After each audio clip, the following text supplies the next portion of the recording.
আমার জানা মতে আমার এনআইডিও নাকি লক করা আছে এই মুহূর্তে আছে। হ্যাঁ, আমারটাও নাকি লক করা আছে এই মুহূর্তে লক। হ্যাঁ, বিভিন্ন কারণে আমি শুনেছি যে আমারটাও নাকি লক করা আছে বিভিন্ন কারণে। কারণটা কি যে যেন মিসইউজটা যেন হয়, অ্যাবিউজটা যেন না হয়, সেই কারণে এটা আমি শুনেছি। আমি সত্য মিথ্যা আমি যাচাই করতে যাই না, কারণ আমার এটা প্রয়োজন হয় নাই। কাজে এটা এই মুহূর্তে আপনাকে আমি প্রশ্নের উত্তর দিতে পারি। আর দ্বিতীয় জিনিসটা হচ্ছে যে এই প্রশ্নটা বোধহয় না করাই ভালো, বিভিন্ন কারণে হয়।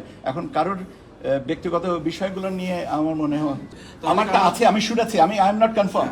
নির্বাচন কমিশনার দ্বারা এনআইডি লক আছে। আমি আমারটা বলেছি, আমি তো আর সবারটা বলিনি, আমি আমারটার কথা বলেছি। যেহেতু ডিজি সাহেব এখানে আছে, ডিজি সাহেবের উত্তর দিবেন না, উত্তর তো আমিই দিচ্ছি। ডিজি সাহেব তো উত্তর দিবে কেন? উত্তরটা তো আমিই দিচ্ছি, আর ডিজি সাহেবরা দিয়ে যাচাই করেন। তার মানে কি আমার কথা সত্যতা আপনার কাছে নাই?